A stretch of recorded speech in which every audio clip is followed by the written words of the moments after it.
Bismillahir Rahmanir Rahim. Alhamdulillah wa salatu wa salamu ala man la nabiyya ba'dahu wa ba'd. Assalamu alaikum wa rahmatullahi wa barakatuh.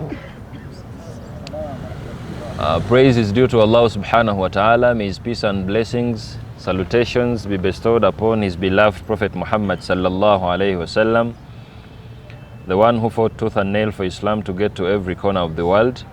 We request Allah subhanahu wa ta'ala to have mercy unto him and to whoever is to follow his footsteps till the day of judgment. Allahumma Ameen. I would like to welcome you all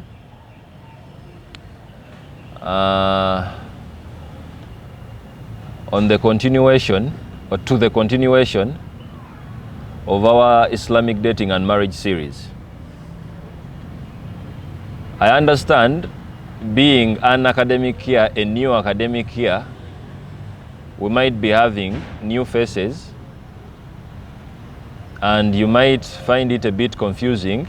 Okubanga, we are not going to get back where we started from, but we shall find a way of trying to make sure you're not lost and you find relevancy in you being here.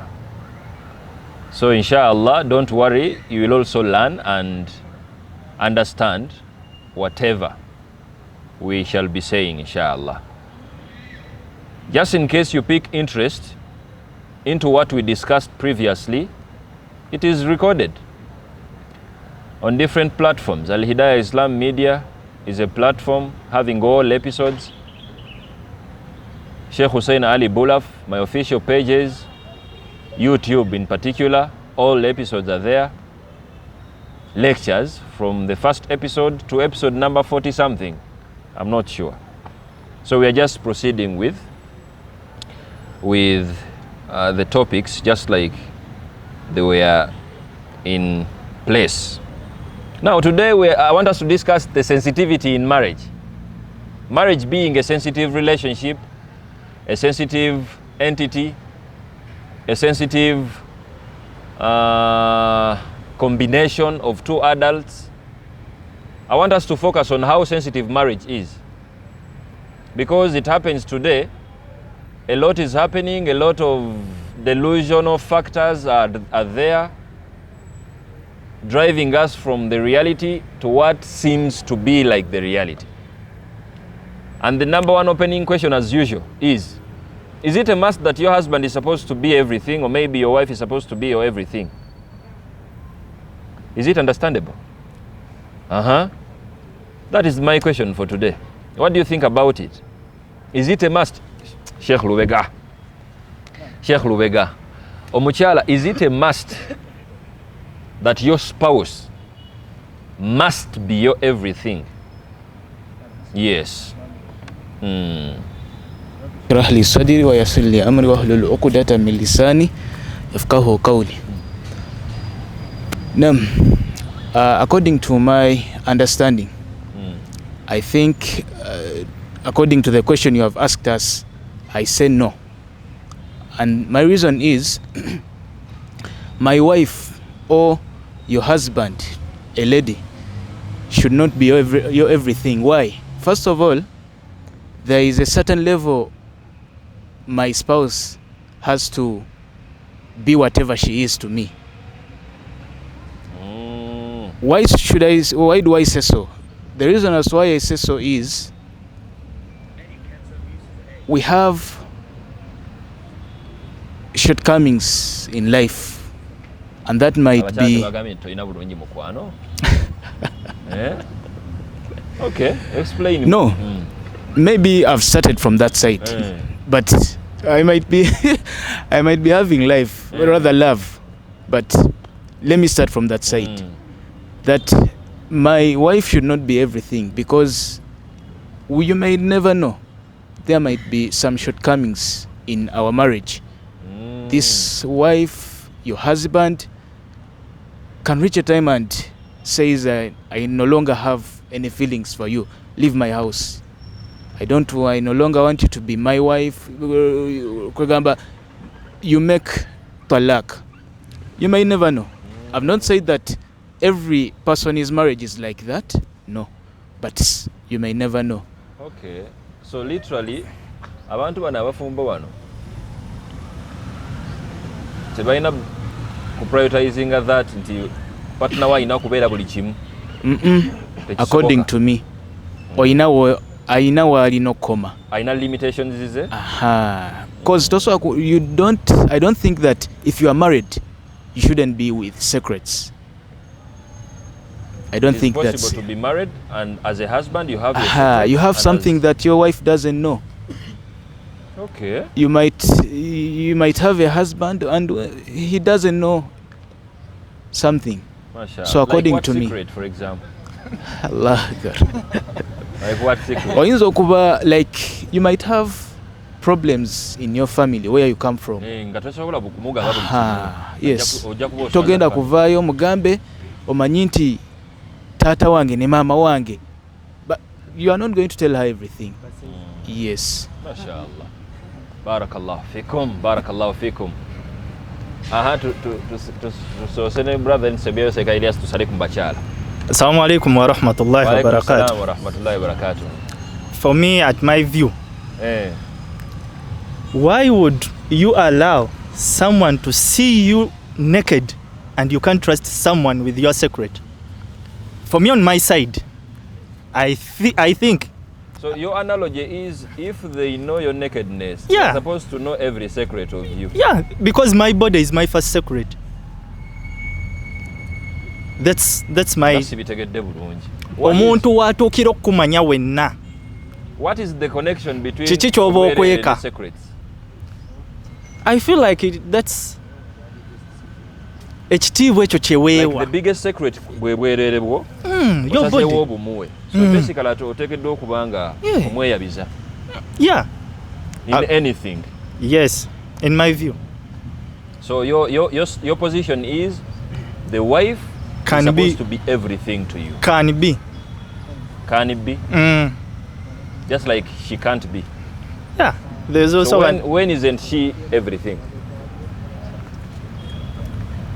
Since in Islam we have an open door of divorce, she can't be everything.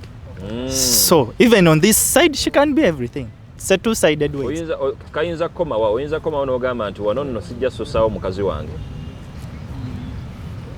Limitation is eyo. Ekyo kibuuzo kizibu seeka kinnyinze. Naam. Oba mukyala wo yazze wano ng'otidde ndi mu banoonya seeka. Mashallah. Seeka Elias. Yes. Mashallah. Assalamu alaikum wa rahmatullahi wa barakatuh. According to my view, my wife should not be everything to me. Should not be. Should not be. If at a point Allah subhanahu wa ta'ala take our divorce, talaq, that means nge atutonda yalabanga maasawo basoba misunderstandings. If it is there is a point my parents nga basobola okunkangamba okundyamu olukuba batali abange, that means what about my wife? Because tulabye ensonga nyingi ng'omukazi akoze ekiteetaagisa ku bbaawe. At a point ng'amulangira n'omulangira, that means wembanga ali everything to me. Nga Seeka Lubega we yagambye nga mubuulira buli kimu, that means asobola okutuuka ekiseera n'andyamu olukwe. Ekitegeeza teweeteekera. Seeteekera. Olaba n'omutonzi kennyini yateekawo divorce yamanya maasa wasobbaawo. How can you be a loving husband and this husband who has limitations with your wife? How do you balance? There are things that we can do to show love. Okumukakasa nti mwaje ebitu bikola mu bungi ne tubeerako ne portion emu ng'omuntu gy'owerekereza. Yes. Okay. Mashallah. Barakallahu fikum. Barakallahu fikum. Abakyala temuyina tusigale eno? Waliyo.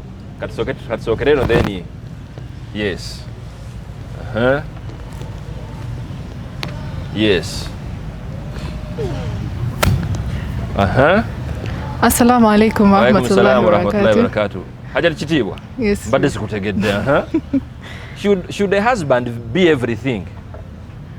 I'll start with a statement. First of all, if I'm not mistaken, marriage completes half of... Yes. If I'm not mistaken, marriage completes half of our deen. It does not complete our deen. I'll start from there. What I believe we need to understand is that marriage is a contract. There's a reason I'm starting from there. This means that for the spouse, for my husband, or in the case of the man, for their wife, each person in that contract has rights and responsibilities. So I would believe that ideally you should be able to respect and protect each other's rights within that contract, but that doesn't mean that contract is your lifeline. I'll give you an example. There are certain marriages that actually ruin the relationships between the woman and her own family. Ngomwami atadeke ebikwakulizo ebitasoboka. Amugamba, you can't move anywhere, which means tamukiriza kwogera even with the parents, even with the siblings, even with, they've put some kind of barrier. Yes. Ngabakutemieko. So that's why I've said it's a contract. But a contract doesn't make it your lifeline. So it starts from you understanding what really is the word marriage. What defines a husband? What defines a wife? MashaAllah. Marriage is a contract. Bantu mwe mubiteekamu nnyo obwagazi. People have it in mind. Tikasaba fumbirwa. Ensi yaabwe ekoze eki? Etandise. Ate nga tulimu bangi mu nsi muno. Yes. Sekatwali kajambo mukama wange. Imam Rutaba kajambo sebo. Yes. Do you have anyone else? Tumuina okuteesa tusali tusigitudde no? Yes, a sister. Yes.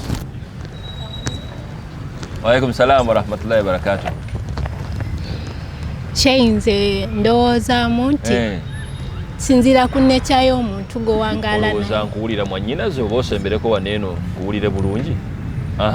Olowooza omusajja ono asobola okuba buli kimu? Sinzira ku nature y'omuntu.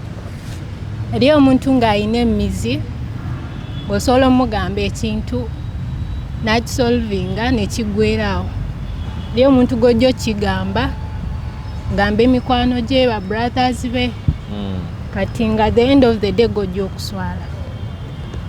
Kati kisinzira ku nature y'omuntu, empisa ze, endowooza ye, n'olyoka naawe omuconsideringa either okubwako nekyomugamba oba kyomukolera mu mbeera bwekyo. Ekitegeeza kisoboka okubanga omuntu bbaawo naye nga mulina limitations zammwe olina wootasukka. Kisoboka ng'omanyi nti wemugambira kino ekyama buli omu agenda kuntegeera. Ze wendowooza nga nze. Mashallah. Barakallahu fikum. Yes, sister. Assalamu bakambwe. alaikum. Wa alaikum salam wa rahmatullahi wa barakatuh. Sekanze mbadde ndowooza. Ekibuuzo ekisooka lwaki mba nfumbirwa omusajja gwe sitawuliriramu mirembe. The moment you get married, nze omusajja aba afuuse byonna. Kubanga the moment wonzija ewaffe nendekayo emmere obuliri nenzija ewuwo mu kazigoko Abafuuse byonna. Kubanga we onalema obbimala ani anaabimalira? Byonna bye biki byotegeeza? Sibanga tuli mu ango za njawulo. Byonna ki byotegeeza? For example, kangambe ekyokulabirako ekyangu baawo waba tamanyi kusesa oba oyagala akoleyo kakoosi k'okuba comedian awo aba alina obbiyiga seeka alina obbiyiga akusese kuba wotansese you are creating room for someone else. Yes. Kyotasobola omulala akisobola.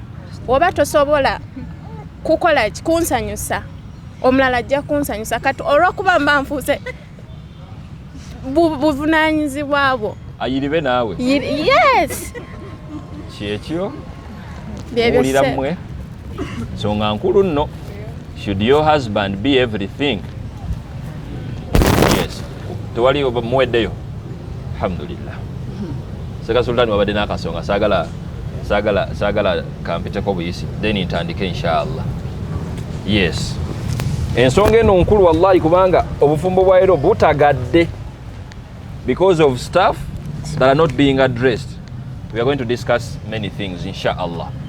Assalamu alaikum wa rahmatullahi Alaikum salam wa rahmatullahi wa barakatuh. Imran Sharif Sultan, my name's Sheikh. Kuchibuza chobuziza. This is my perspective. On my side, it's a no. It's a no? Yeah, it's a no. Omukyala tomwagala? No. I shall explain. Okay. Ekisokera ddala.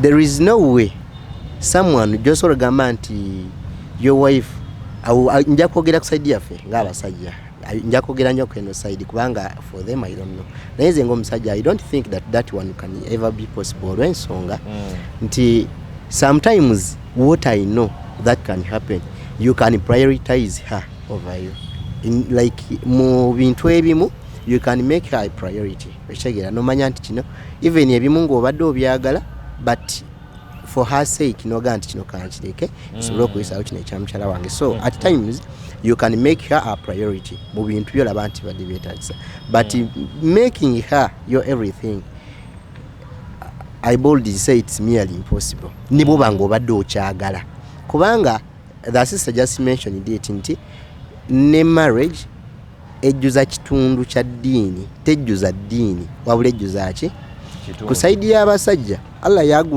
yagulira namba 2 bamugulira omulyango ne namba 3 ne namba 4 sibo kiri so if bwebanga waliwo any possibility of someone being your everything I don't think that kyali badde Allah yali badde agulawo gwo omulyango nagulira owokubina owokusatu owokuna so I boldly say that someone being your everything is merely impossible ne bwobanga wali kyagadde kiyinza obutasoboka tasobola kuba buli kimu tasobola kubanga omulabye ku myaka 3 you've lived on this earth for 30 years dealing with many people and all of a sudden she's everything what I agree with is she can be a priority yeah. She's a priority but not everything but she cannot be everything okay assalamu alaikum wa rahmatullahi barakallahu fikum rabbi shrah li sadri wa yassir li amri wahlul 'uqdatan min lisani yafqahu qawli.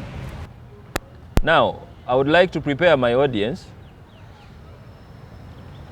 Amazimagali nti we need to understand that marriage as a fact is a very sensitive relationship. Because many of us don't know how sensitive marriage is, we think marriage is just like a relationship of having a friend.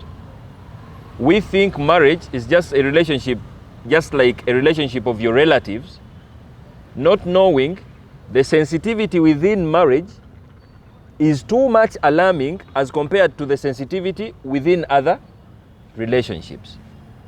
When it's your brother and sister, it's pretty easy because you're bloodly related.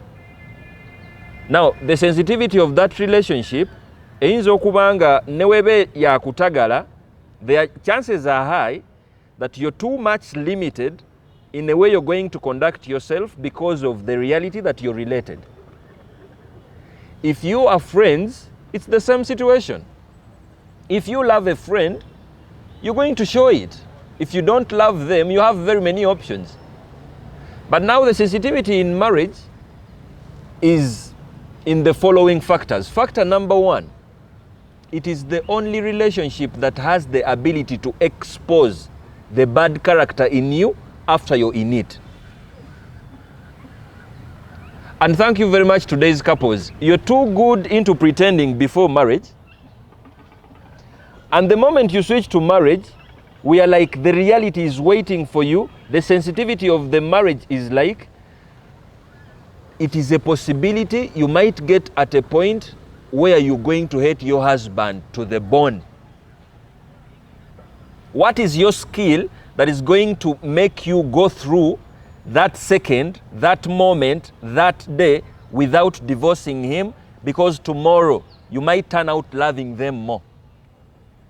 Now, this is how sensitive marriage is. Time is going to come as a husband, you're going to hate your wife to the bone for many reasons. Maybe she's being too much emotional where she needs to be logical, or maybe. The sensitivity in marriage wants a man in this case to understand that even when you're hating your wife at that particular moment, how are you going to go through that moment and that day, that week, without slapping her, without demeaning her, without abusing her, and without being violent with her. Now, it takes someone who understands this sensitivity to understand you're going to sleep with someone under the same blanket without even attempting to kill them. If it is your friend, as early as them making you annoyed, you block them as simple as possible. Toina budde bwakumala na muntu akunyiziza ngo blockinga. Your friend, you don't like them, you're not going to go and relate with them. As simple as possible. You have very many options. Your wife and husband, the sensitivity in it is, even when at that particular moment, tobaagala, you're going to still stay with them. Now, that sensitivity has to be understood and appreciated by everyone who claims they are in marriage and everyone who claims they understand marriage. Bobo chimanyi, you're going to deal with a human being in an entity like marriage, please get to understand that that sensitivity is there. The reason as to why I asked the question, must your spouse be everything? These are some of the delusional factors that are killing many marriages just because we are unserious to a level. You don't even have a skill of separating different relationships. This is why you're going to appreciate realities. Ntikati ne mama wa bawo nyazaalawo is now a threat to your relationship. Ne tato wo muwala olwokuba bagera nnyo ne muwala we kati he's also a threat to your relationship. Not knowing being a husband to your wife is something, and being a comedian to your wife is also something else. Being a joker to your wife is also something else. Remember, as this wife is trying to pin you and choose you as a husband, anonya musajja ali serious leader, tanonya munnakatemba. Chances are high, because of the sensitivity of marriage, you need to understand all these dynamics.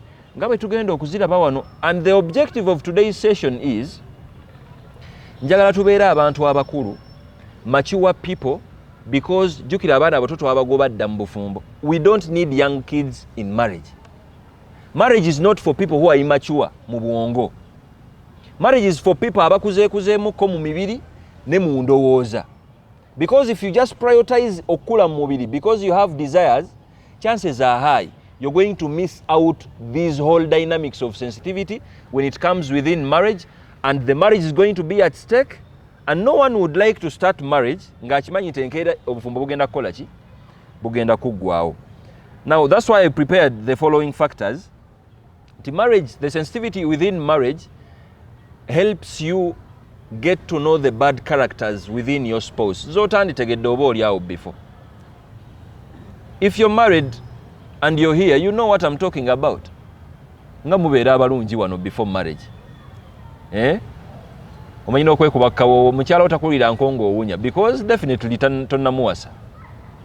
Chances are high okubanga they are going to know, you're going to get to know that your partner is greedy after marriage. Because you're staying in the same house, you're eating on the same meals, that's when you're going to get to know them.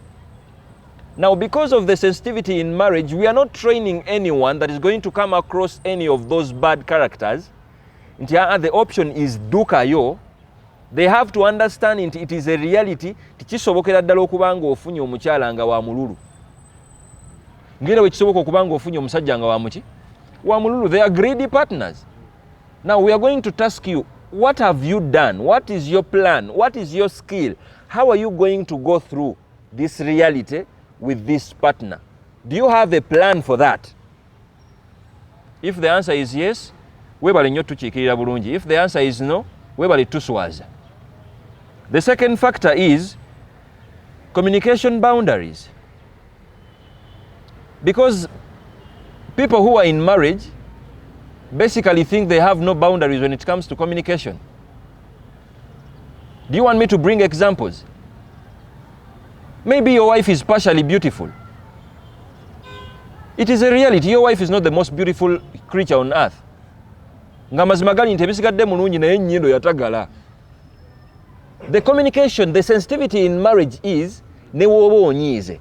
ne woba oyomba otya, ne woba okomentinga, ne woba osaaga, ennyindo gireke, yogera ku birala.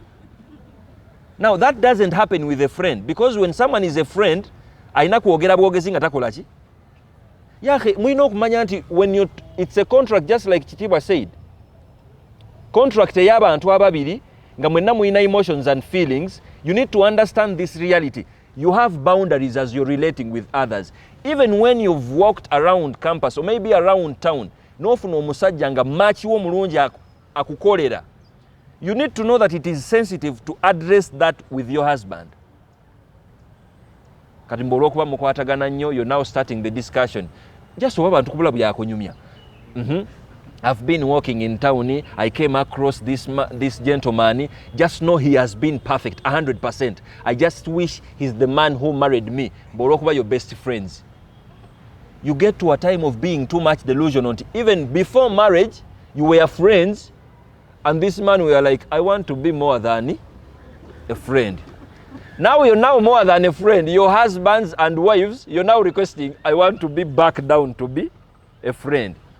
You're just a confused generation. Being a husband and a wife is far better, by far. Asingira wala nnyo. Byakumanyiko bingi mukwano ko byatakola ki? But knowing the sensitivity with marriage comes, okumanya nti even when I'm a husband and a wife, even when we are in this relationship together, we need to have boundaries when it comes to communication, because literally you can't put that aside okujja konga that relationship is going to be provoked. Now if we have this approach, mweyononedde obufumbo bwammwe ge mazima. That is the creation of your own. You have spoiled your marriages. Mwe mulowooza obufumbo butambulanga ab'emikwano. Gy'oli olina mukwano gwe w'amahare. Mwe mulowooza marriage has to move like the relationship you have with your brothers and sisters. This is the same fact as to why when people get married today, mbukati nsi yaabwe, batandise ensi yaabwe, akayumba kaabwe, betegeera bokka. And everyone in their lives socially doesn't matter. They are the only one that matters. It is impossible. Now, every husband that is in marriage, every wife that is in marriage has to understand there must be communication boundaries respectfully, because of one reason, because of the sensitivity within marriage. Nga bw'onaaba tolina boundary eyo, you're going to affect your partner emotionally, and that affecting them emotionally, it is an impact on the marriage you need to keep for 20 years.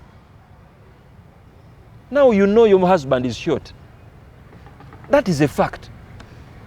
And you're watching a video of people demeaning short people, you're smiling loudly. Yeah, that act alone, even when he's going to pretend to be a loving husband, it is okay, I understand my wife, it will sit within him. Tomorrow he won't understand that. The next day you're going to be a disrespecting wife. Kubanga, you don't have boundaries as you're communicating. Now Islam wants to come in. Naam Doctor, marhaba. Islam comes to direct the young couples, the young husband and the young wives, to understand that if marriage is a contract, then at least you have to be sensitive when it. Aren't you aware of the Prophet's narrations?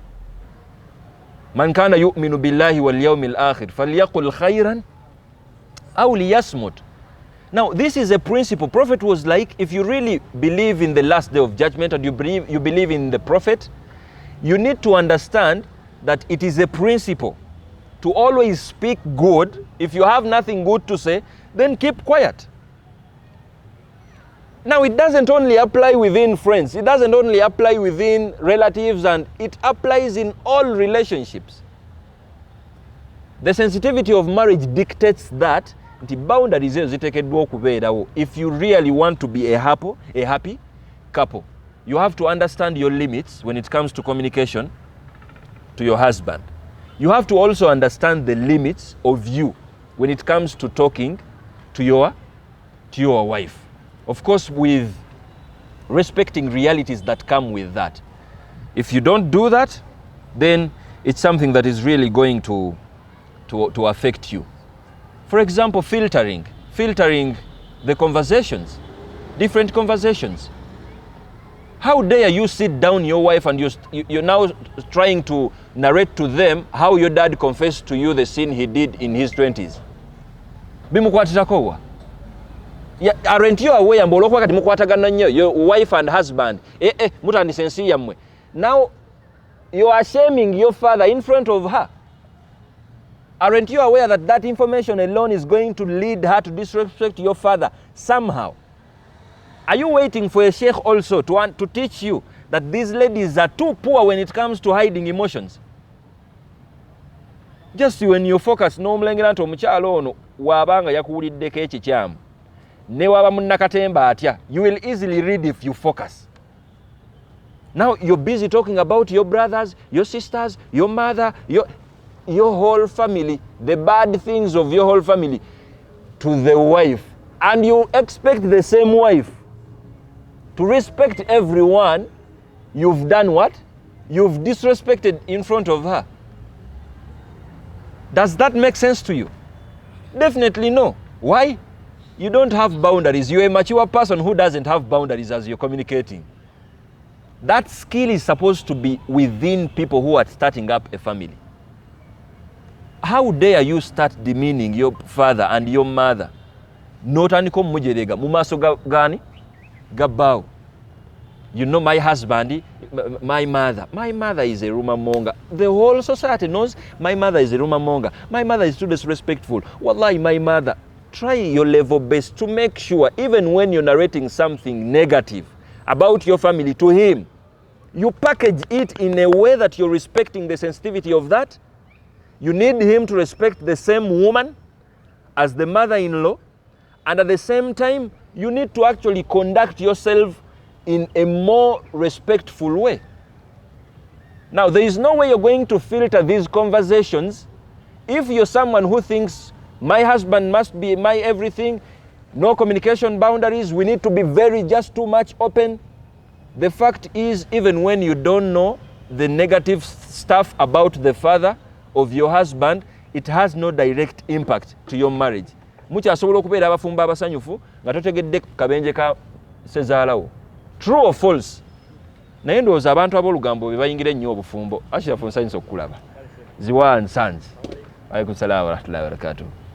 Abantu ab'olugambo bano be batutidde obufumbo. Kati omusajja ayingira obufumbo nga wa lugambo, n'omukyala n'ayingira obufumbo nga wa lugambo. Ne batandika okugeyageya buli muntu awo, okugeyageya buli muntu awo. Ebitiibwa ne biyiika. Dawuda kisoboka bali kisoboka? Kisoboka. May Allah subhanahu wa ta'ala give us that understanding. Please, the sensitivity of marriage will dictate that. I'm not forcing you to take any guidance, because this is a principle of Islam. Lasta alayhim bimusaytir. What we do is just give this guidance to the community. If you find sense in it, use it. If you don't, let other people use it. Yeah, but communication boundaries is something you really have to put emphasis on. Defecting your wife, bolokuba musagirira nnyo, mutandika okwejerega. Adag. You're busy defecting your wife. Bwe museka. The same defect buli kyofulumyanga okumujerega, because of the fact that they are too much insecure. Omujereza obuddugavu. Buli wanaakulaba n'omuwala omweru omukwana. Kati kino kyomba olinze bakikugambe. Communication boundaries. Woba wasa muntu wo, know your limits when you're talking to them. It is very okay. Maybe your husband works in an embassy. Who told you to have a signing? If they are signing their appointments. Please, if you're married, everything that happens in this country, you have to make sure you call your wife, because you are married. It is a must. Wakikolera ekyo. It is bagita treason. Alidde mu nsi olukwe. Zambi nno ddene limuteesa kalabba. Now it is in the mind of your husband who works in an embassy to understand biki ebirina ofuluma, biki ebitateekeddwa fuluma, And you're supposed to also understand as a wife to such a husband, tiwaba kugambye it is okay, otekeddwa bimanya, kyaba takugambye it is okay, you're not directly attached to it. As simple as possible. Because communication is supposed to be having boundaries. Whatever we are talking about has nothing to do with loving each other. Find some other avenues to show that you love each other. It is not supposed to be in Lugambo. Do some other stuff that show that you love each other than that. The second factor, in line with the sensitivity of marriage, please learn to understand, because of the sensitivity in marriage, effective communication is supposed to be in line with what benefits you.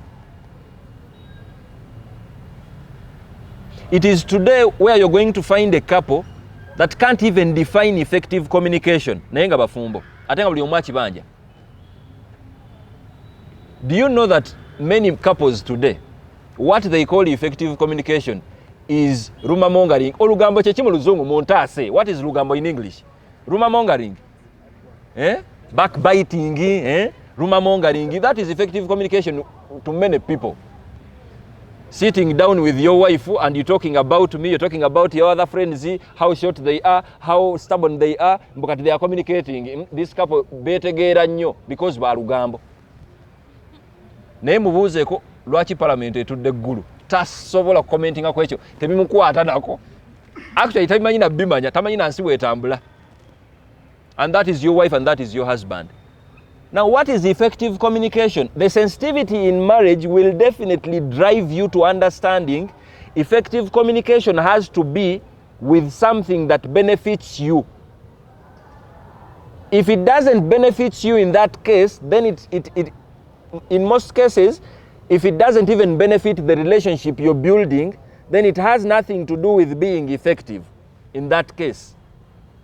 Now, how many husbands effectively communicate with their wives matters that are constructive to make sure their marriage is just superb? Bameka? Of course, zero. Amazambi gemufuna ga kugeya. Just jamuo kugeya we mutumulabe chechi bagatta. Some people answer to a level nti amazimagali nti they have nothing that puts them together when it comes to communication. Bana abantu beerabira. Because of the sensitivity in marriage, kisobola okuleetera okulowooza nti you're incompatible just because you have little stuff that put you together ekibagatta mukwano. Ate kasito obugole buggwako kiwedde ekyo kati ogenda kutandika okubuuza nti naye omukyalo ono amazima gali nti when it comes to reasoning ategeera atya, avaluing atya ebintu, how does she analyze stuff? Now, if you think of the intelligence of your wife, if you think of how clever your wife is, that is a plus to love them more. If you think of how dense she is, if you think of even when she's too beautiful, it is a minus even when you love them more. The last is now satisfied. And you have a kid, 2 kids and 3 kids. You need a plus that is going to ignite your being merciful. But all this is a minus. Effectiveness is supposed to be in that angle. Kati ng'omuntu omufumbo tula wansi ne weebuuzaamuko nti ki ekibagatta ne munno like effective communication yammwe yeeriwa. I pity young girls and young boys. What is effective communication? Please call me when you're going for work. Call me as you're coming back. Of course, that is a must. A husband calls when they are coming back home. It is not news. Effective communication, please tell me when you're very sad. Please tell me when you're too, like if you're unbothered, if you're too unfine, it is a must. You have to open up to me. It is very possible for a husband to be unfine and he's not willing to immediately open up to you. An example, maybe your husband is 35 years old, taina na plot ya taka, taina na business, alia umwavu. That is a reason to make your husband sad for a whole week. Just thinking about that. Alowozeza kubane bayina emyaka 35 bayina motoka bayina amaka bayina abaana ya aliawa ina gwewe kaya achievement jaina taina wotaka taina chaina ata akaddiwa isn't it a reason for you to be sad? When you open that to your wife is just trained into does even your wife know how to appreciate that reality ngokyogedde? Of course, asuubira you're going to butuufu ekinyiizizza, it's because I don't have a plot of land, I don't have a stable income, I'm just too unfine. Kati ono bamutendeka. If your husband does like that, mukwateko just kutamo mugambe, please, you're going to be fine. He knows he's going to be fine, but he is unfine because of the reality. Now chances are high that neobanga gwomusuubira nti wona mugamba nti everything is going to be fine, mukati aseke. Nenga tagenda kuseka because he's still going through that constructive thinking. Now, how are you going to navigate through all those dynamics? Mumbeera ngeyo. Ye mukyalawo takimanyi. Actually, psychology even has it. Even from the Islamic wisdom. Ebiseera ebisinga when someone is going through a constructive way of thinking, teyeetaaga nnyo kumuwembejja. Ngate watajja kwetaaga nnyo you as a wife, because of the sensitivity in marriage, kufuuka motivational speaker. You know your husband is going through a constructive way of thinking, alaba talina stable income akaddiye, omwana ne fees talengera mwana wagenda kuzijja, ng'otandika kufuuka motivational speaker, ate mwewasa, ate your wife. The fact is, it is true. You are 35, you don't have anything, you're too ashaming. You just find ways, wake up tomorrow. They're like, yeah, what you're doing is right, but you're not the right person to do that. He's expecting you to be too much understanding. Switching already agalina because he's thinking constructively. Bwaba singa yali tagayina singa tadiri mkulowooza constructively. Bino ebintu byonna byonna, the reason as why I'm making hint of it too detailed in that case to show you the sensitivity of whatever marriage you're going to be in. May Allah subhanahu wa ta'ala guide us to the best, because we really need to understand these dynamics. Now, from today onwards, differentiate between backbiting others and what you call effective communication. Train yourself, build the character that is very good when it comes to communication. If you're a husband, understand, because of the sensitivity in marriage, mukyala wali too much emotional. Newoba wana omukyala gwolabye ku firimu oba asoma amawulire, tomuwaana, muwaane wa mukwano gwo, mulenzi munno. Now this issue of starting to say that, no, my wife twetegeera, he will understand that I'm joking, he will understand that I'm, of course she's going to understand, but you don't want to take a risk of her not understanding. So the better is, have a filter, omanye kikyogendo nyumya naye, kimugattako ki, kimukendeezaako ki. It will guide you into when to talk and how to talk and so on and so forth. The other issue is, you have to be in position, because of the sensitivity of marriage, to respect your partner's other relationships and knowing they are not threats to your marriage. Have you ever heard of a claim where young girls are like, they don't want to relate with your mothers? Mwali mukiwuliddeko? Mbukati sebo neoba weeyanjula as a man, n'ogeza n'ogamba I'm a mommy's boy, Katonda wattu, bano nga bakuziimuula, omusajja toyina magezi. True or false? Allah asaasire omulembe guno. But who is a mommy's boy, by the way? Let me ask from here. Who is a mommy's boy and who is a daddy's girl? Yeah, I want to start from that to explain this point. Aliwa waneno? Kati mwenda mwagala ba mommy's boy, mwagala kwefuula ba, aha, Hanani wuli, Hanani ya soso kuwanika. Hanani, who is a mommy's boy? Say engineer kasoka ku say I don't want to miss anything. Aha. Mommy's boy yani.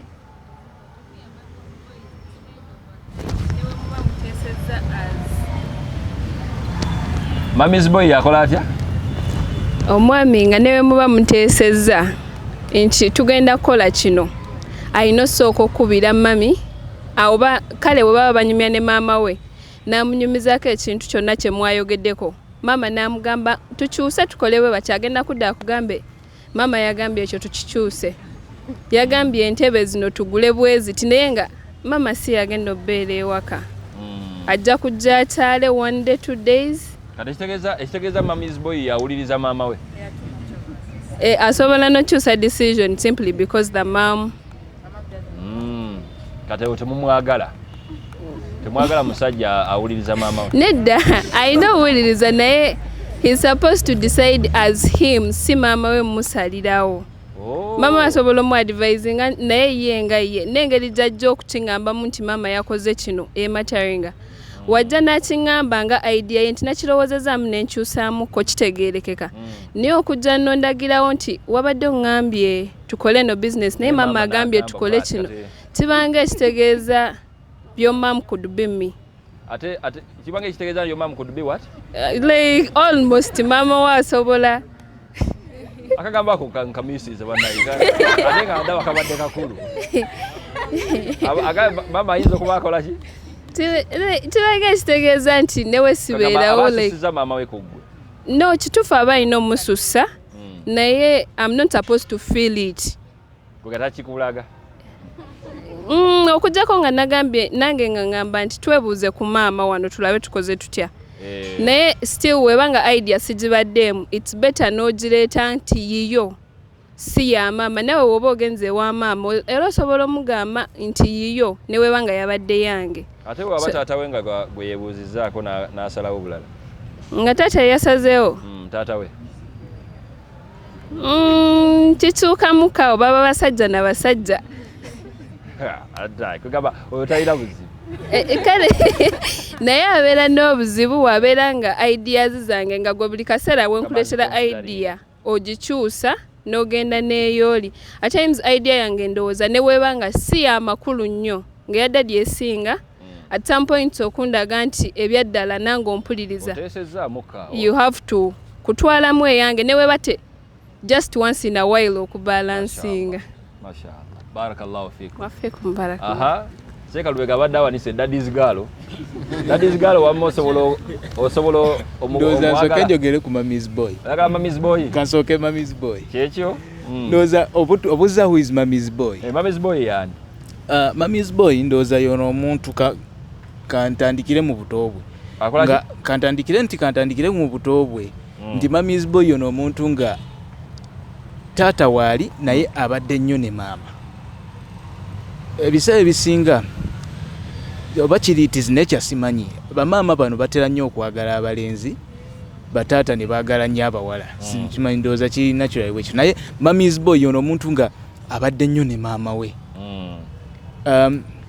abasinga tuyinza okuba tuli bwe tutyo wano so kati who is daddy's girl era nga bwe nkigaa nti yoyo omuntu nga ensonga obusonga butono nnyo bwagamba maama ebisinga abigamba taata yes okusinziira ku nzo ye daddy's girl mashallah naye ate bwe kijja mu bufumbo omanye awe wali akabasaawo kuba kati awo mu bufumbo awo nze wenjagala bwe kijja mu bufumbo nja kuteesa kanjogere ku saidi y'abaami nti nze tujja kukola pulaani njogere ne mukyala wange kale kangendere ku example ya Hanani nti oba mugambye tugule entebe za kala ki ne musalawo lemise mugambye le tugule bulu tufune ku ideas endala katugula ttaka kale byagula ttaka yes byagula ttaka tuliguzeewa ne tuteesaganya ne mukyala wange ne tukiriziganya ffe nga nze ne mukyala wange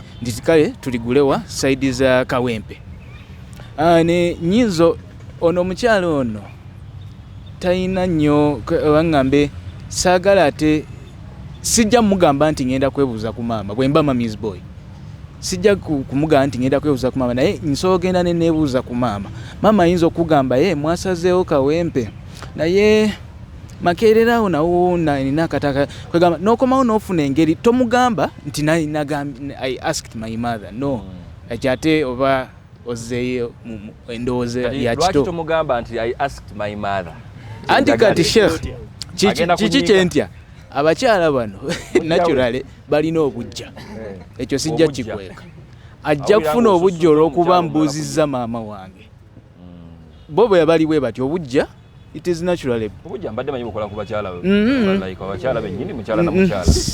Ndowooza ne mami Sani nabo bujjawo. Awuliramu ajjafunamu obujja. N'ojja oyagala ne ma. Ajjafunamu. Abantu bebaagaza ne bazadde baabwe. Yensonga lwaki simugamba nti nabuuziza osobola okufuna engeri gy'oga nti naye okusinziira endowooza nayiseeko eyo kwega n'ofuna engeri gy'oyitamu ekyamama naye nga tomugambye. Yes. Okay, mashallah. I think let me campaign oli omuye kaye then. Abasigaye tujja kuteeseza mu nga maze inshallah. Assalamu alaikum wa rahmatullahi wa barakatuh. Wa alaikum salam wa rahmatullahi wa barakatuh. Sekaffe kyetutegeera ku Mami's Boy ye musajja nga yakola ne characters ez'ekikyala nyingi. Musajja akola ki? Nga alina characters ez'ekikyala nga nyingi naye okwebuuza ku maama wo ez'ekikyala zitya ng'ayogera nga bakazi. Kati ekyokugeza family mufuna ebizibu ewaka naye ojja kusanga taata atudde mu maaso g'abaana be ne mukyala we okuba balinamu ebizibu naye n'akaaba kuba balina ebizibu. Kati abasajja tusuubira nga sema kaakaaba. Yes, naye nga tusuubira nti omukyala yafunamu ekizibu n'akaabya mu maaso ga bbaawe tekirina buzibu. So kati waliwo karakita nga tuzimanyi mu bakyala so si mu baami kati nga Gamba omusajja ono yakola ennyo ne maama we. Atuuka lawira nga olu-emotion lino lusukkamukko. Si ekyo kyentegeeza si kubanga wakola ne maama wo oyinza okuba nga oli mulenzi family y'abawala bokka gyewakuliramu n'okulanga olemu enneeyisa ey'abakyala. So okwebuuza ku mami wo tekikufuula Mami's Boy. Ayinza okuba nga yekagwe olinamu bantu basobola okwebuuzaako tekifula Mami's Boy naye characters z'okubanga zirina engeri gye zaava ennyo mu basajja n'oyisa mu ngeri y'ekikyala. Abakyala bagambye okwebuuza ku mami tekinfuula ekyo. Okay, barakallahu fikum. The reason as to why I asked that because of the sensitivity in marriage. But now you respect other relationships because life is not all about only marriage spouses. Now okimanyi what put you together is only part of what makes your reality. I think that is a reality. For example, how do you even get shallow to a way of thinking? Nti okwebuuza ku muntu it means nta respecting anyo gwe yeebuuzizaako okusinga gwe. Do you want me to remind you of realities ezidetermining omuntu okwebuuza ku muntu? Let me ask you gents, bameka kumu aba prioritizing amagezi g'omukazi nga tonnaba kumuwasa? Muwanika mwekweka. How many of you work a lot onto your skills okumanya nti you're too much intelligent nga owulira nga mu program ye ya wiki makeup muteke ku mabbali obuyonjo muteke ku mabbali naye mulimu kono obwongo cognitively okubanga weetegese okubanga olowooza ku high speed? Of course, definitely namwe mumanyi muli batono. That means chances are high nti mu bufumbo it doesn't make sense to take it as a principle to olw'okuba oli mukyala wa muntu olw'okuba oli bba wa muntu because it goes both ways.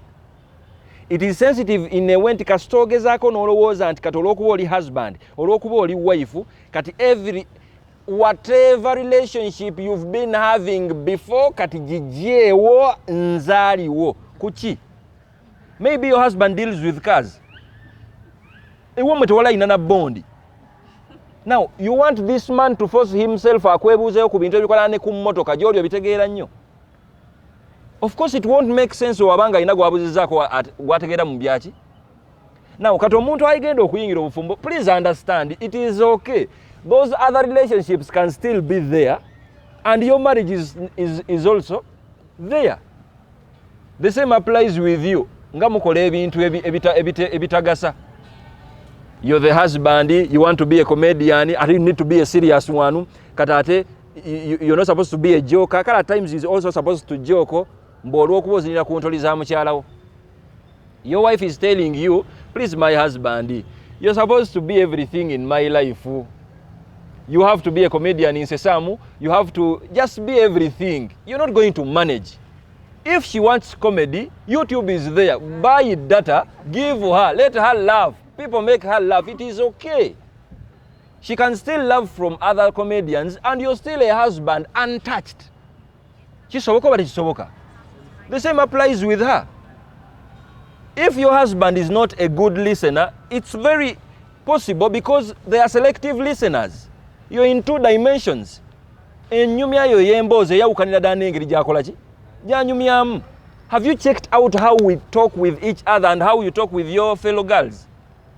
It is very okay. Get your friend who is a girl. Mukube embozi zammwe mu mbeera z'ekikyala. It has nothing to do with his position as a husband. Kasamutamugeya, kasamutamumanyiira. Munyumye ebyammwe eby'ekikyala. What's the problem with that? It is very possible to be a husband and you have your friend who is a man. N'onyumya naye ebintu byo. It doesn't basically mean you have disrespected your wife olw'okuba munno omukoze eki omutegeezezzaako. Are you understanding the approach I'm giving this?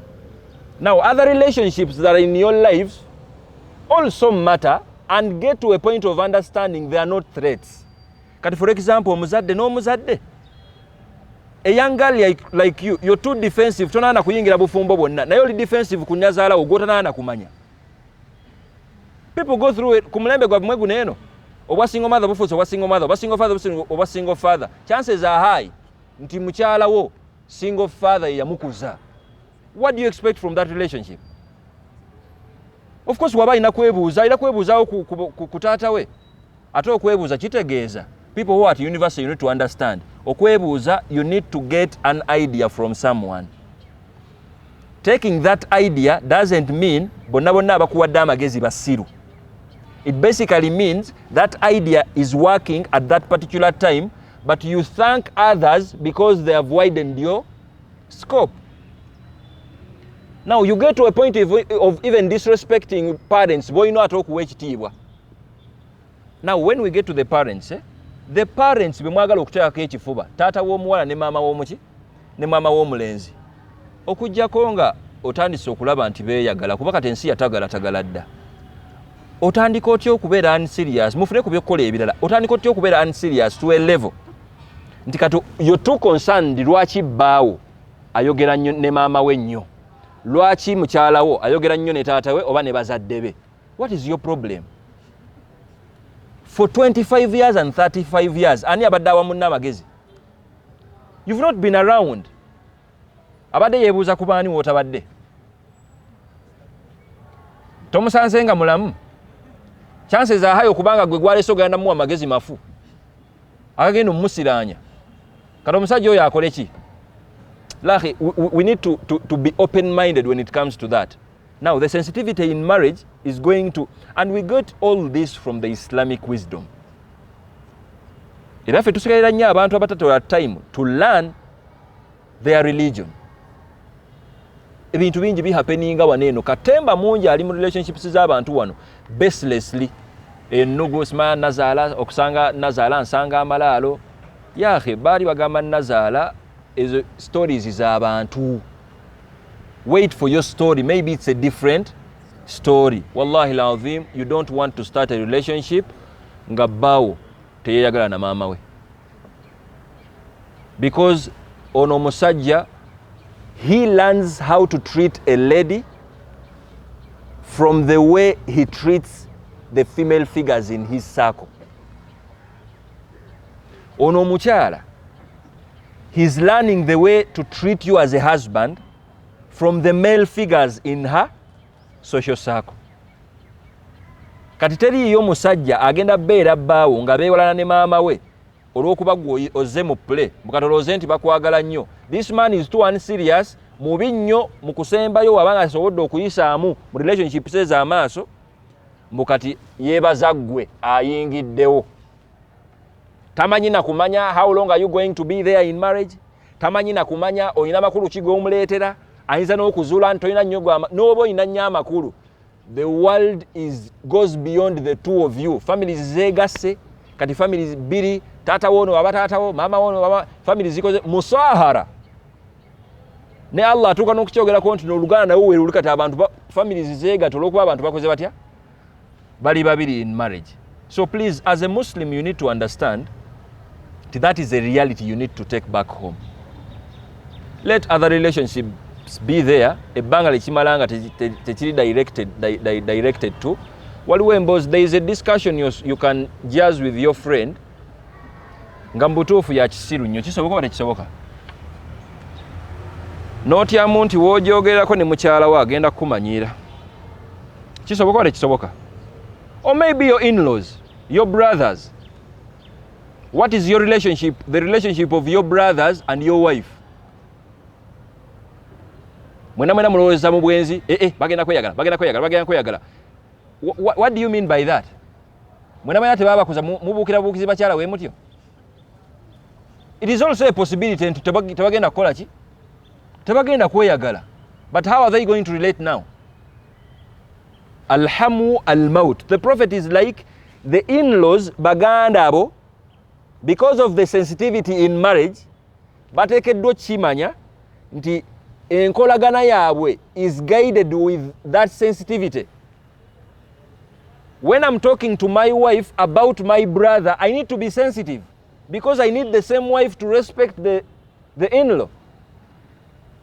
Kati olw'okuba temulina mboozi, temulina kibagatta, ekyabagatta just bwagazi, kati temulina byakunyumyako. You need to just jazz about other people, in-laws. My brother, my brother, yali nno mubbi mu myaka gye 10 awo, naye bamuwadde obwa imam. My brother, yake, get serious. You're talking about all that and you expect the same person to do what?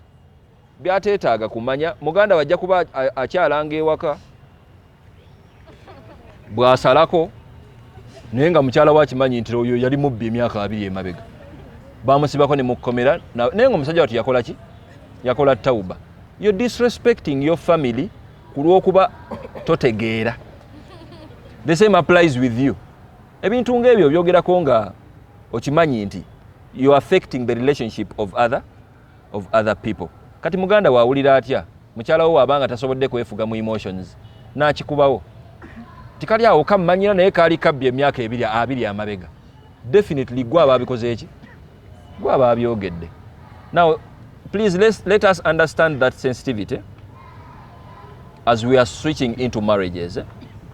Yes, musobola okubeera abafumbo, be in marriage, naye nga bawo kyatasobola kukola kifune walala naddala kasa kibanga obufumbo just buwa access ku biology. Siwe kiri? Kyekikusazuza amahale. You give in the dowry to make sure you play biologically. Anything besides that. Kati for example, bawo tasomanga na ku dini.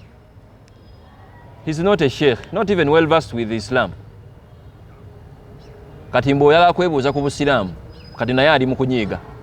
Mukyala wange tanneebuuzaawo ku bintu bya Busiraamu, simutegeera, abuuza bawalimu. What do you expect? Tomanyi ddiini, that's why tawuli mu kubuuza. Alina kubuuza muntu ategeera ki? Naawe mulinde mu by'okubajja, wajja okubuuliza nti kati njagala kubajja kino, because that is your... I think it is too understandable in that case. For example, mukyala wo, now my wife is not a sheikhat. Not a sheikhat. Ali mu field ndala, expertise ye eri mu field ndala nnyo. Kati munange njagala kubuuza bintu bya kiwalimu, mufayo kubuuza walimu bannange, kati ngate ntandika kubuukira mukyala wange. Nti bannaye waliwo kino ekizze ekyobuwalimu. Of course, definitely tagenda kukola ki? Kubana kyakuŋŋamba. Naye bwe mbanga njagala okubuuza mu field gy'alimu gye yakenkukamu, I'm like, okay, now come on the table. That makes sense. Ndoza kategerekese. Now you need to know how to navigate through this sensitivity when you start marriage. The objective is obufumbo buwangale mukko nammwe mubujjeemu ebintu by'ekyana ekiki ekito. Yes, buwangale mukko mubeerewo nga mukimanyi nti bintu bijja kutambula. Yes, these claims of making sure bannaye nze bba wange ateekeddwa okuba nga ye best friend wange, what does that mean?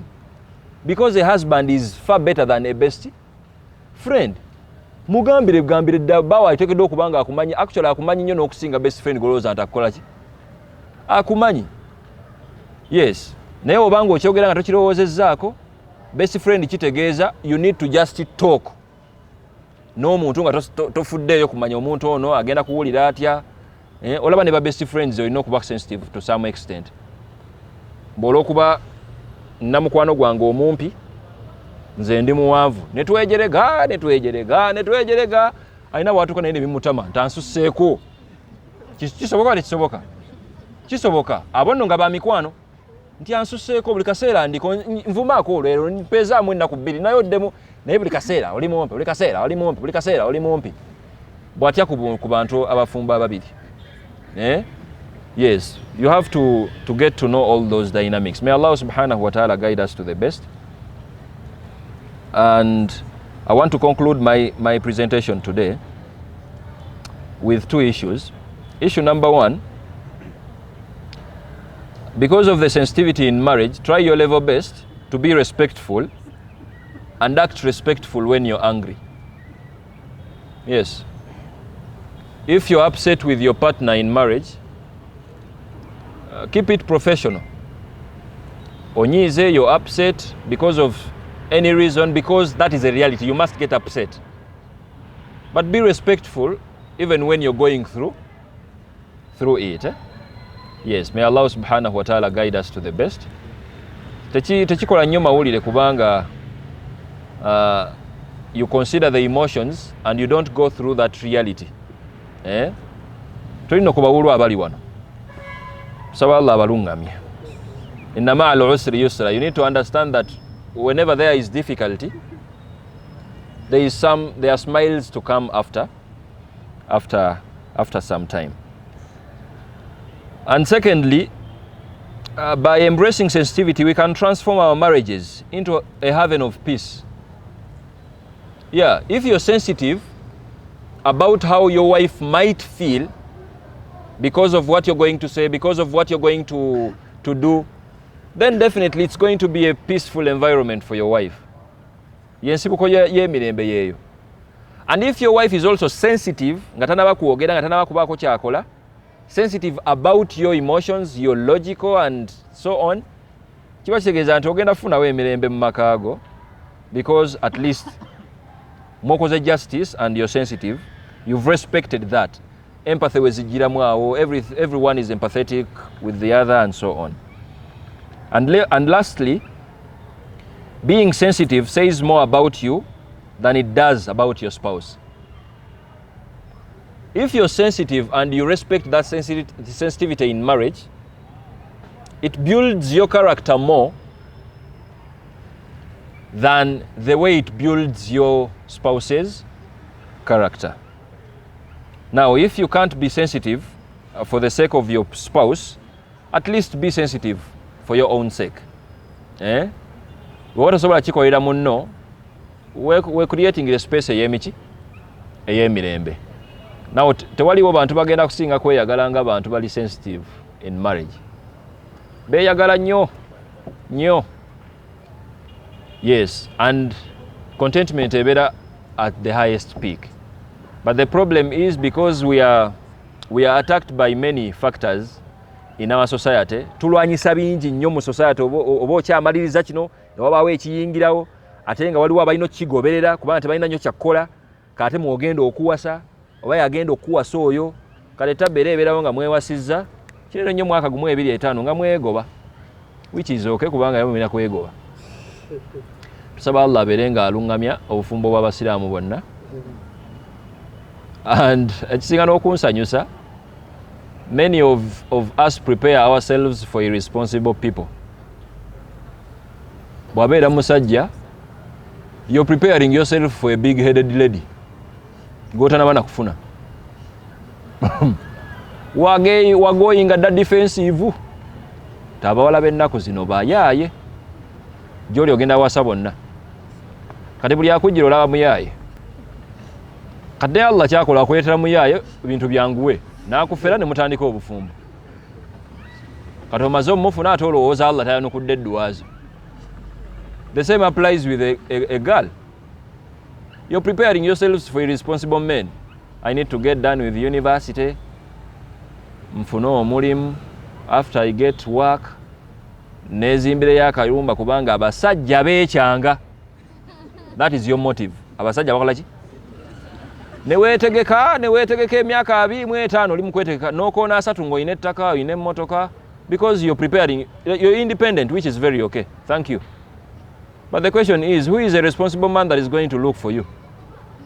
Musajja kyali responsible anonya omukyala agenda okumuwa ku ssente. Abali responsible anonya abakyala bagenda kuwa ssente. Kati naye Allah kyakola nga akuleetera bano abaavu. Ng'asooka akuwaana. Ng'asooka akuliwamu obukadde obwo ng'ogamba naye omusajja ono anjagala ng'akuwasa. N'akubbawo ku kyapa n'akola bw'ati because you prepared yourself for him. Ate nga be bajja okujja if you're that. Kuba weebali temuliiwo wano wama wanika ku mukono. Abaagala abakyala balina ku ssente temuliiwo? Weebali seeka huyo wale agala kuba kyala balina ku ssente. So what is the message there is just don't prepare yourself for the worst. Yes, be a good person.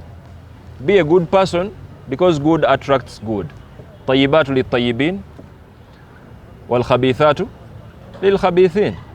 The good will always attract the good, and the filthy ones will always attract the filthy ones.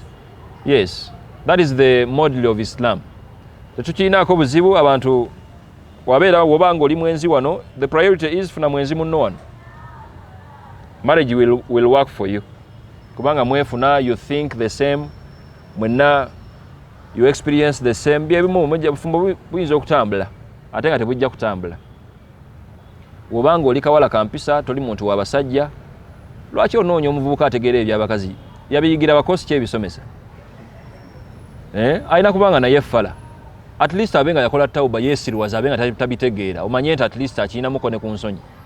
But this man is busy saying, the problem is you don't know anything. For me, I've been in many relationships. Now, we have been in these things. It has to be a red flag to you. Yabiyigira away. So may Allah guide you to the best. Allahumma amin. May Allah guide us all to the best.